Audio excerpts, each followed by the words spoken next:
Hi, my name is Obire Princess and I'll be speaking on the topic intellectual capital.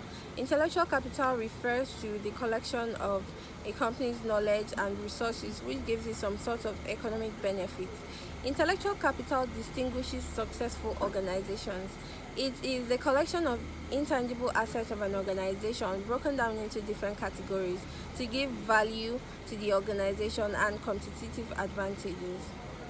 Intellectual capital is divided into three different parts: human capital, social capital, and structural capital. I'll start with human capital. Human capital here refers to the skills, expertise, and education of the workforce.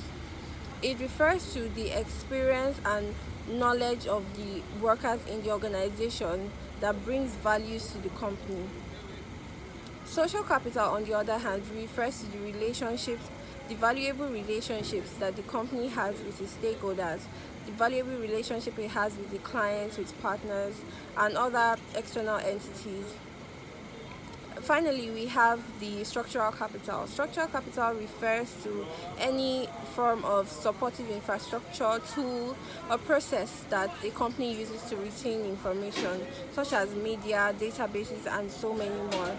Structural capital is independent of the workforce in the sense that even when all employees leave, the structural capital still remains with the company. Thank you.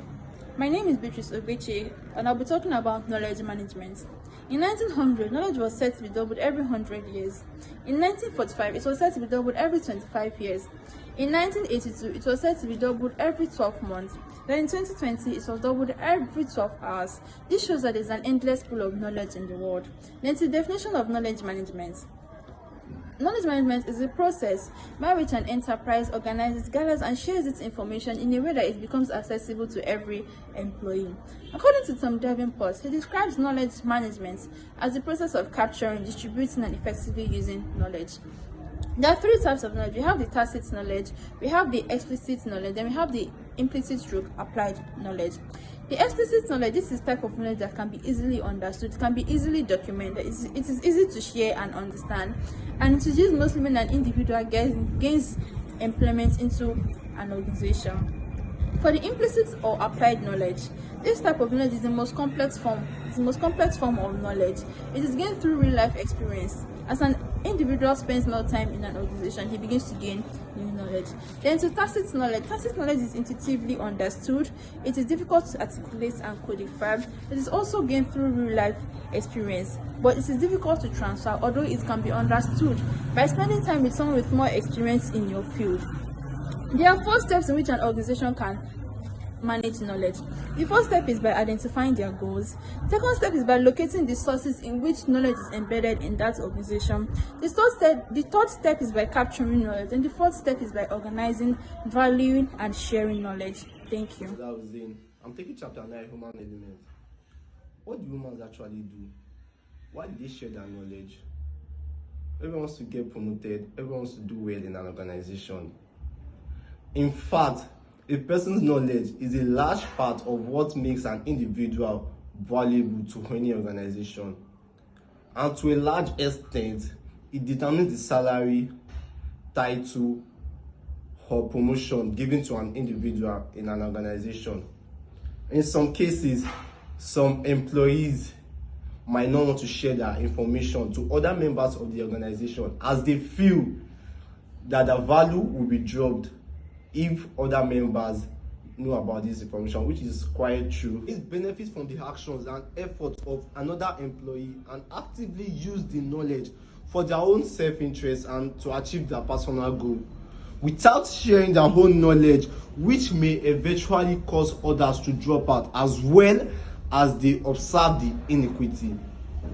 Good day everyone, my name is Okorafo Naka from the Department of Employment Relations and Human Resource Management. I'm a year 3 student from the University of Lagos. So I'll be talking about learning management system. What is a learning management system? A learning management system is a software application or a web-based technology used in implementing and assessing a specific learning process. For example, let's use Unilag as an example. Unilag has a learning management system in which students assess and get information. They get to do their assignments, their tests and all. A learning management system can be thought of as a large storehouse that allows users to store and track information in one place. Like I gave Unilag for example, it's where students go to get their information, get their assignments done, get their tests done. So now I'll be talking about the learning object, learning assessment, the standard, and the social learning platform. Let's start with the learning object. Learning object is a digital, open educational resource that is created to assist learning events. For example, we can use videos, presentations, and broadcasts for podcasts for such learning. And here, the reusability of learning can be done as many as possible. You can keep using those videos, those podcasts, those presentations as many as possible. About learning assessment. Learning assessment, these are standardized tests designed to assess a candidate's talent, activities, personalities, performance, and skill gap. This talks about how the employee has improved probably in his skill gap from where he used to be and where he is now. So we can make this known by the use of multi-choice questions, true or false, and others. So we'll be talking about standard. When effective standard operating procedures are in place, companies experience smooth integrations. They experience improved learning output. They experience efficiency and employee performance. So this try to talk about like when there is a good standard, everything goes in place.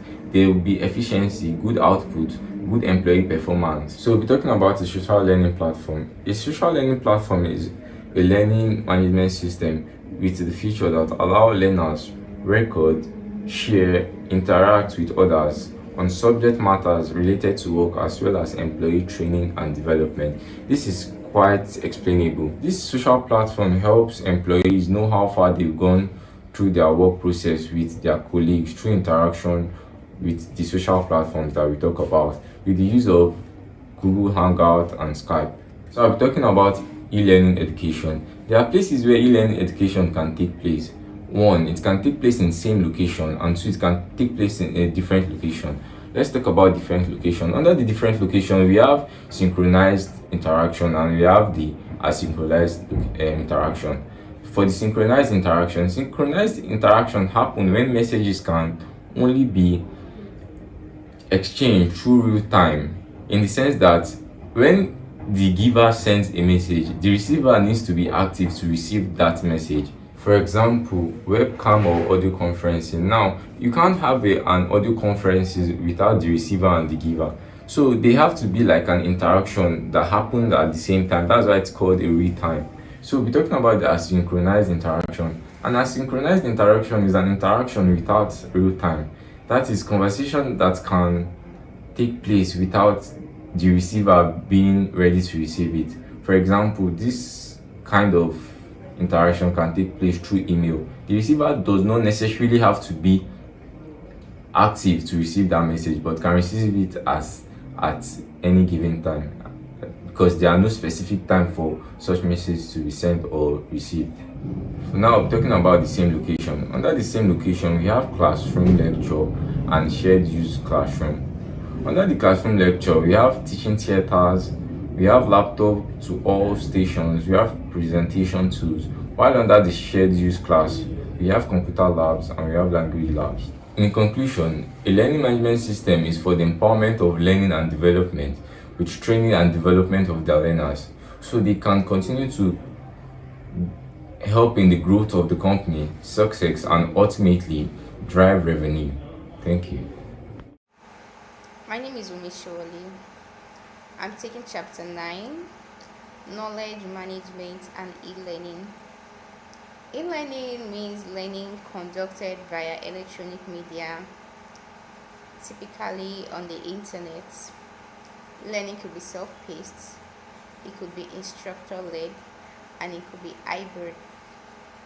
Instruction might be designed as self-paced e-learning, in which students use online materials independently with little or no instructor involvement. This means you can learn in your own time and schedule. Instructor-led e-learning involves a teacher who guide students through the course, often using virtual classrooms, email, phone, and other collaborative technologies. It can incorporate activities in which students can log in at any time to walk through online course materials, submit assignments, take assessments, and also send message. Hybrid programs blend some online activities with in-class physical section to create a rich learning experience. We have some content authority tools such as a narrated presentation, which can be a text document converted to a web page with hyperlinks. We have simulation activity is a learning activity that is designed to reflect the real situation or system.